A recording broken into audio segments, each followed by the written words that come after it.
got two speakers, both well known to the Bruges group. One is Martin Howe and the other is Peter Lilley MP. So I'd like to introduce Martin Howe.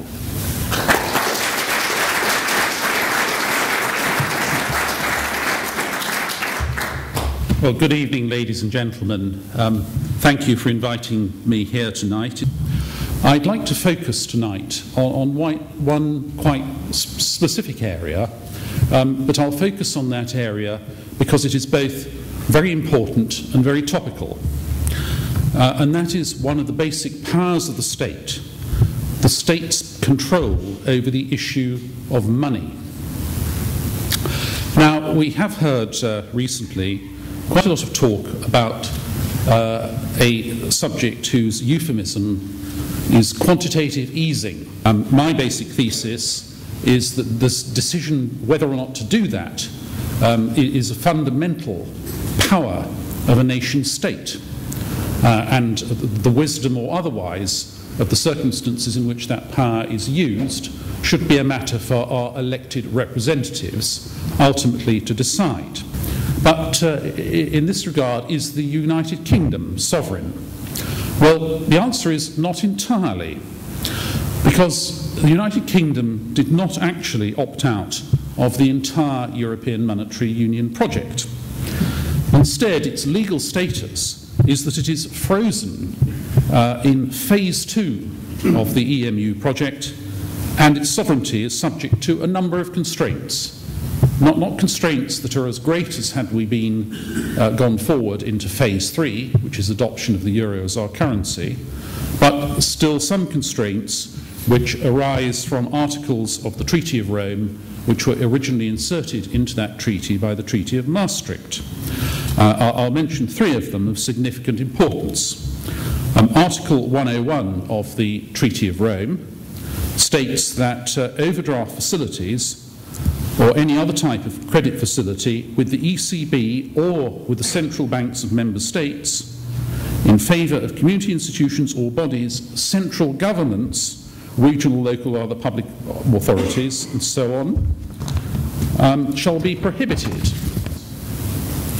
So in fact there's actually a prohibition in the treaty against the Bank of England buying, either extending an overdraft to the government or buying debt instruments directly from the government. The other article of significant interest is Article 104 of the EC Treaty. Member states shall endeavour to avoid excessive government deficits. And there's another third significant treaty obligation which rests upon the United Kingdom, which is until the beginning of the third stage, that is, well, until we join the euro, each member state shall treat its exchange rate policy as a matter of common interest. The question arises in the context of the European Union of whether a single currency can be successfully shared in conditions of stress by a number of states. And let's take a country and we'll call it X to avoid becoming personal, although I'm told from recent reading of what's happening in the bond markets that the initials P, I, G and S are alternative letters one could use in place of the letter X. This country, X, finds it increasingly difficult to maintain its public sector deficit within the criterion laid down in the treaty. After repeated breaches of the rules, the Council of Ministers imposes a fine on X of many billions of euros.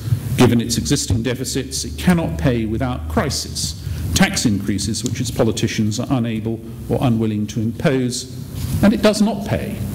No way can readily be found of forcing X to pay its fine, since it is not a net beneficiary of the community budget. And holders of X's national debt become increasingly nervous. Bond spreads widen. They suddenly realise that within the single currency zone, they're not really dealing with a sovereign debtor, but with a non-sovereign debtor more akin to a local authority. Finally, the national authorities of X take the only step realistically open to them and announce the severing of the link between the euro X and the euro. It's the consequences of removing from individual states one of the aspects of their basic sovereignty, the right to control the issue and emission of money, may prove somewhat catastrophic, certainly if the worst case becomes a reality. Thank you very much. Thank you very much, Martin. That was a fascinating analysis. Our next speaker, Peter Lilley, who's going to talk about the destruction of parliamentary democracy. Thank you very much for that kind introduction. Now, how much power is being transferred by the Lisbon Treaty, and how much power has already been given away? Figures for the latter range between 10% and 80%. The 10% figure is seized on by the Euro apologists, who say that it's attributed to House of Commons library paper, which says that laws coming from Europe amount to 10% of those passed in the House of Commons. In fact, the House of Commons paper says no such thing. It remarks that the number of statutory instruments laid under the European Communities Act of 1972 amount to 10% of all the statutory instruments passed by the House of Commons. But it points out that an EU statutory instrument typically enacts a whole directive, often the equivalent of an act of primary legislation, a bill or act of parliament. Whereas domestic statutory instruments implement detailed regulations which are secondary to the primary bill. So to compare the two is like comparing apples and pears, or rather pumpkins and pears, because of the disparity in the size of the two being compared. It also ignores that by far the most plentiful fruit coming from Europe, the European orchard, are the regulations, most of which are never considered by Parliament at all. Total scale of that EU legislation is enormous. Last year, or I suppose no, 2 years ago, the European Union passed 177 directives, 2,033 regulations, and a further 1,045 decisions. By contrast, the UK Parliament passed just 31 acts and about 3,700 statutory instruments, including, of course, all the acts and statutory instruments which enact European legislation. Now, even that relatively huge tally of EU legislation ignores the full extent to which Parliament's power is diminished because it's also, in addition, prevented from legislating as it would wish. When I was a minister, it was a frequent occurrence that officials would say to me, "No, Minister, you can't do that," because it's within the exclusive competence of the European Union. So there are lots of things that British governments do not do that they might like to do because it's no longer within their powers to do it.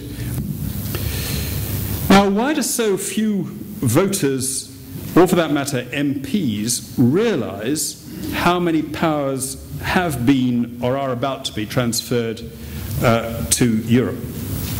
There are two main reasons, I think, for this.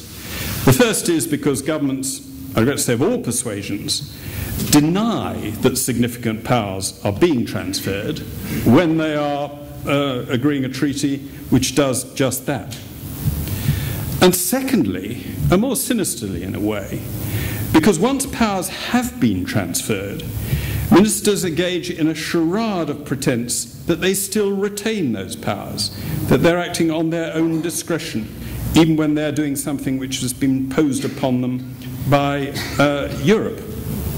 Indeed, ministers often end up nobly accepting responsibility for laws which they actually imposed in Brussels. But they prefer to claim paternity rather than admit impotence. The fate of the cuckold across the ages, which is to take responsibility for what others begot. And I think that's it. They don't like admitting they're impotent, and therefore they pretend to be responsible for things which they actually opposed. Thank you.